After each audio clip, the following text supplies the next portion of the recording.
If you're someone who's in the market for a new MacBook, you may be a little overwhelmed with the product lineup at the moment. In the past 18 months, Apple has released 7 new MacBooks ranging from €1,200 right up to €10,000, so it can be a little confusing figuring out which one is for you. I also know from personal experience that we always want to go for the latest and greatest tech, and it can be a bit hard looking at older laptops, especially when companies like Apple are bringing out new laptops every year. But I purchased the original M1 MacBook Pro over a year ago, and I've used it pretty much every day since then, so I thought it would be a good idea to make a video going through some of the reasons why I think this is still a great purchase for the majority of people in April of 2022.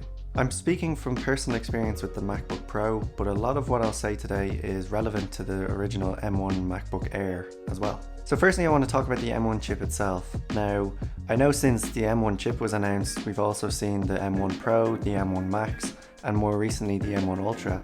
But we can't forget the amazing leap that Apple made with the original M1 chip. So when it was announced, Apple showed us a lot of Apple-esque type graphs where they compared the M1 chip against the Intel chip. And I know Apple does these graphs where they don't really show that much, but basically they said it's way more powerful and way more efficient than any Intel chip. And having used it for a year, I can say that those graphs, despite being very ambiguous, are pretty much true. This laptop has been amazing for me over the past year in video editing, photo editing, and just everyday tasks like web browsing and note taking. And that's why I think it's still such a great purchase for the majority of people out there, as it's more than capable of handling pretty much anything that anyone can throw at it. If you're someone who's going to be editing 8K or multiple streams of 4K footage, you probably know that you're going to go for the more expensive and more powerful 14 and 16 inch, but if you're in that middle ground where you just need a good laptop and you just want really reliable performance, this M1 MacBook Pro is perfect for you. Next thing I want to talk about is design, and you might be thinking, Alex, this is the same design that we've seen for the past 4 or 5 years, but I don't think that's a bad thing. A lot of people regard the iPhone 4 as the best looking iPhone that's ever been made, and that came out in 2010. I personally think that the 13-inch model is better looking than the 14 and 16-inch laptops. Now, if you're someone who needs the power of the 14 and the 16-inch, you won't really care about it, design, you want function over design. But if you're someone like me where you don't actually need all that power, design might play an important factor. It's a bit smaller than the 14-inch, and because of that it's going to be lighter, which means it's more portable. So if you're someone who's on the go, throwing a laptop into your bag, this 13-inch MacBook Pro is perfect for you because it's very light and very easy to travel around with. Also, I know the touch bar divided a lot of opinion while it was on the MacBook, but the fact that this is the last MacBook to have the touch bar, I kind of like having it. Over the past year, I've changed my mind on whether I do or I don't like it, but at the moment I have to say I do like it, and that's for 2 reasons. The first being autocorrect. I'm terrible at spelling, and all I have to do is make a little bit of an effort to type the word. It'll pop up on the touch bar, I can tap it and continue typing away, which is a really nice feature. And the second is, I watch a lot of YouTube videos, and as a result of that I also see a lot of those ads that go in front of the YouTube videos. But with the touch bar you can scrub right through those ads and skip them and get straight to the video. 2 small things, but nice to have nonetheless. Okay, next I want to talk about battery life, and one of the things that really impressed me when I saw this laptop was announced back in November of 2020 was not only how powerful this laptop is, but how efficient it is at the same time. There's no point in having a really powerful laptop that can only last you a couple of hours. Apple claims that it has up to 20 hours of battery life, which is insane. I can comfortably go out for the whole day and not worry about having to bring a charger or worry about my laptop running out of battery. This of course depends on what you're actually doing on the laptop, because editing videos and watching videos will obviously drain the battery a lot more than basic web browsing or note taking. But in saying that, it's been great having a really strong battery life over the past year. I travelled to Greece last year to all the different islands, which involves ferries, and it was great knowing that I just had to charge it before I went, and I didn't have to worry about being beside a plug or looking for plug sockets on the ferry.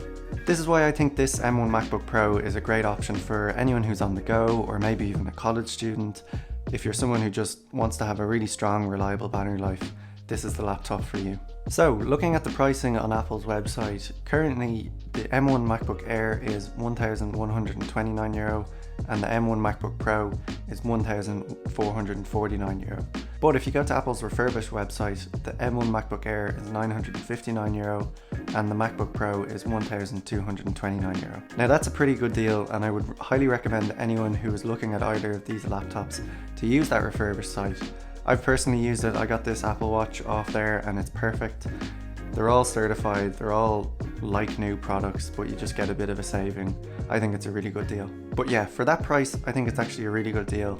And to be honest, and I'm saying this to myself as well, we probably don't need all the power that the M1 has to offer, which is why I still think that it's a really great option in 2022. I know there's always that fear of a new laptop coming out after buying this one, which is over a year old, but to be honest, I don't see what they could do to improve it that much more.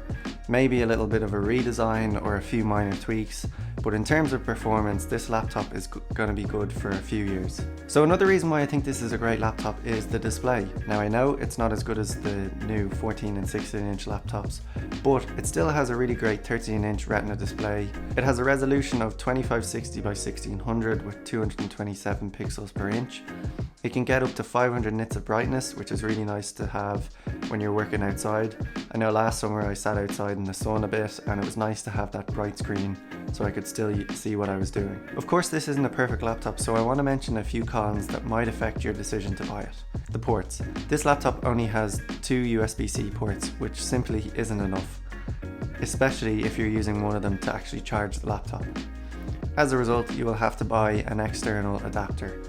I got this one from Anker. It plugs into both USB-C ports, but it gives you an SD card slot, a HDMI slot, a USB-A slot, and then the 2 USB-C ports that you plugged into.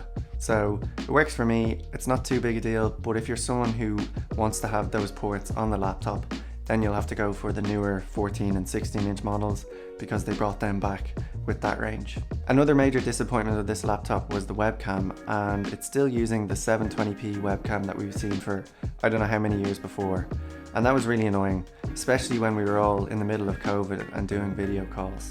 Apple said that the M1 chip can improve the quality of the video, but at the end of the day it's still a 720p camera. So if that's important to you and you want to have a good quality webcam, again you may need to go for the 14 or the 16-inch models because they have the 1080p improved HD camera. Personally for me it doesn't bother me because I never use the webcam, but I thought I'd mention it because it could be important to you.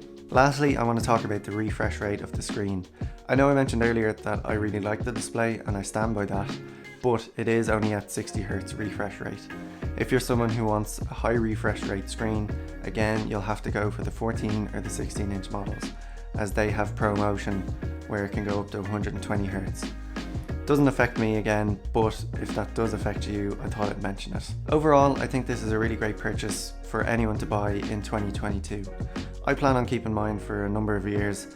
I feel like I still haven't put a dent in what it's capable of, and looking at the entire Mac lineup, I feel like it's the perfect Mac for me. If you buy this off the refurbished site with a nice little saving, you'll have a fantastic laptop for the next few years. It's very easy to be blinded by the new products that Apple releases, but I think it's important to actually look at what you need versus what the latest and greatest tech is out there. And these M1 MacBook Pros are capable of doing pretty much everything that anyone could ever ask for, unless you're a really high performance user. And that's it for this video. Thank you so much for watching. I really appreciate it. I'll see you in the next one. Cheers.